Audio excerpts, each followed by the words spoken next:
Hello, dear students. So today I'm making one short video on the interview preparation for ISRO because many of you are about to face interview for ISRO because result is already out and all of you are preparing for the interview. And this is based on my interaction with many students whom I have coached them in the last 21 years. And in fact, some of the students are some of the toppers in different years. तो आज मैं आपको बताऊंगा कि आपको किन किन चीजों का ध्यान रखना चाहिए जब इंटरव्यू हैंडल करने से, स्पेशली उसका इसरो का। तो देखिए, एक चीज ध्यान रखना आप, ये इसरो हो गया, डीआरडीओ हो गया और आईआईटीज में लेटर से आप एमटेक के लिए जा रहे हैं, इज इट नॉट?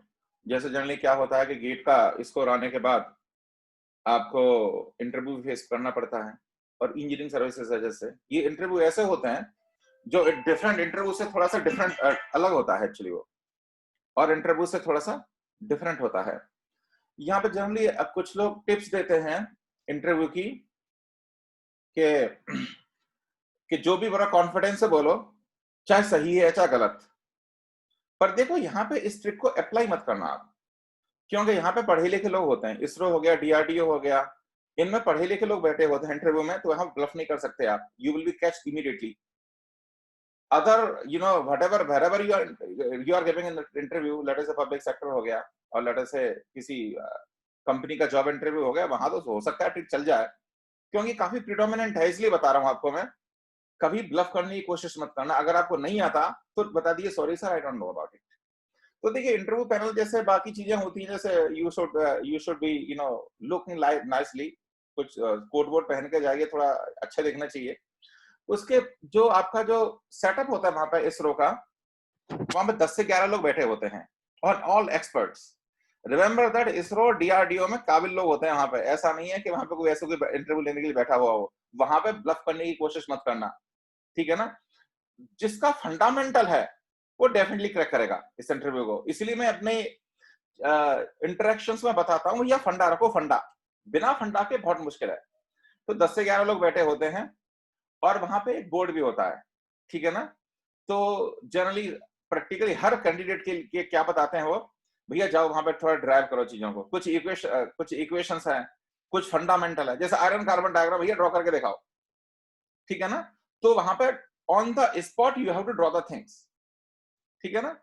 तो उसमें ये आपसे एक फेवरेट सब्जेक्ट भी पूछेंगे, जो भी ब्रांच है आपकी, आपको फेवरेट सब्जेक्ट पूछेंगे। पर ये जरूरी नहीं है कि जो आपसे फेवरेट सब्जेक्ट पूछें और उसी में से क्वेश्चंस पूछे जाएं। आपको ये जरूरी नहीं है। मैं कहना चाहता हूं कि अराउंड 60 to 70% स्टूडेंट्स के केसेस में तो फेवरेट सब्जेक्ट पूछा और उसी सेंटर क्लास सवाल पूछे, पर 30% केसेस में एक्चुअली ये हुआ नहीं। इनफैक्ट कुछ किसी केस में मेरे स्टूडेंट ने रिपोर्ट किया कि सर मेरे को ये फेवरेट सब्जेक्ट पूछा, उसमें से एक क्वेश्चन नहीं पूछा। तो ये सब डिपेंड करता है उसके इंटरव्यूअर के मूड पे, और 10-11 लोग होते हैं, एक दो नहीं होता। तो आप ये डेफिनेटली एक फेवरेट सब्जेक्ट प्रिपेयर करके जाओ। और देखो, क्योंकि मैं मैकेनिकल का हूं और मैकेनिकल के सैकड़ों स्टूडेंट से इंटरेक्ट किया है जो इसरो में है। I hope they are continuing still there, sometimes switch over भी कर लेते हैं। बहुत अच्छा जॉब है इसरो का, डीआरडीओ का बहुत अच्छा जॉब है। अब देश के लिए कुछ कर सकते हैं।